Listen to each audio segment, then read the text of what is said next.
Well, hello, everybody. This is Clifford from Cliff Cuts, and welcome to the wood shop today. And today we're working on the strongback.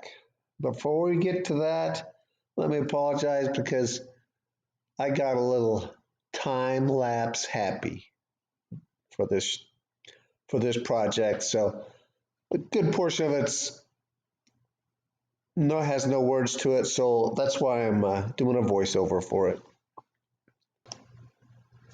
The strongback is part of the canoe build. It's what holds the stations and the stem and the stern of the canoe while we wrap the cedar strips around it to form the hull. The book that I'm using for instructions is the Building a Cedar Strip Canoe by Gail Gilpatrick, the second edition, revised and expanded.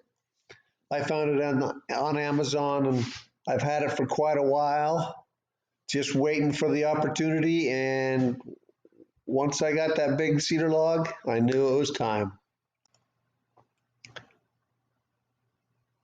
Gail Gilpatrick's book states that the strongback can be made out of plywood that's cut into strips and laminated together, or 2x6s and 2x4s.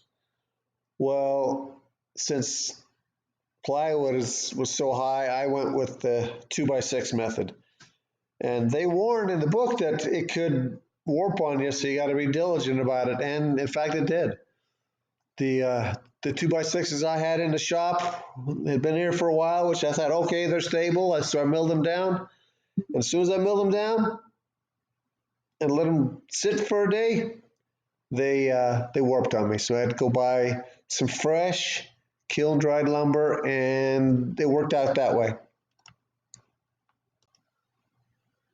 Since I'm using 2x6s and 2x4s that I get from the store, I don't want the crown on them. I don't want any rolled edge on them.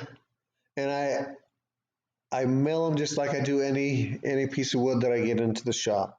My shop setups for everything that I'm storing lumber-wise is on the right-hand side of the building as I come in.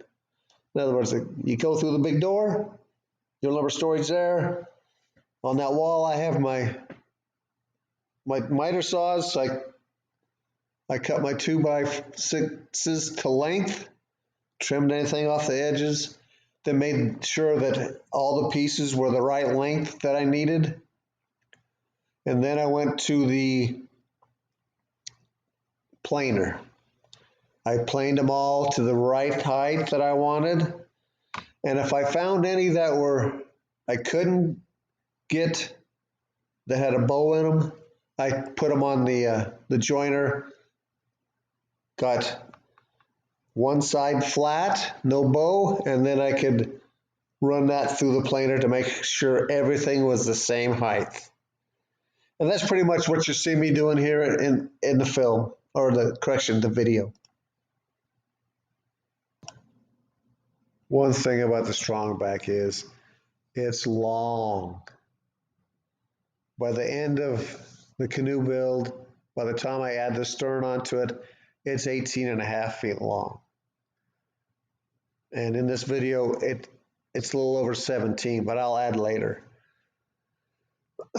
And to make something that long, I have to splice them together. And I had to make two separate halves and join them together strongly, because you don't want your strongback bowing, because then your hull won't be straight.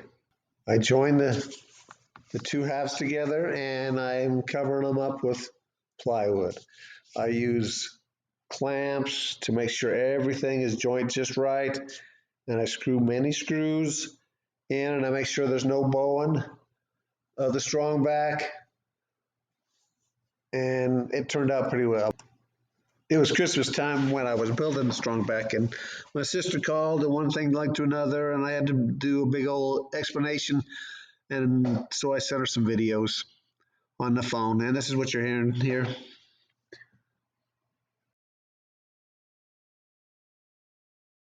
Here's the strong back.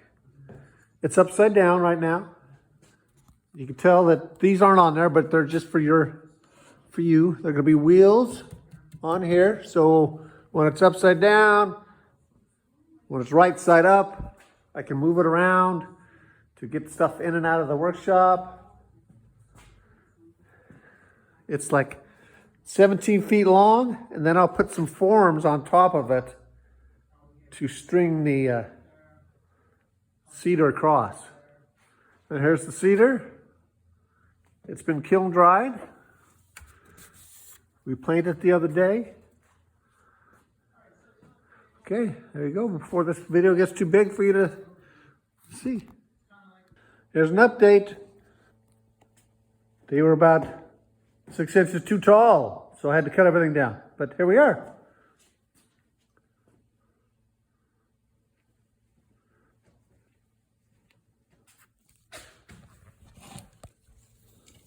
I'll try to keep the finger out this time for you.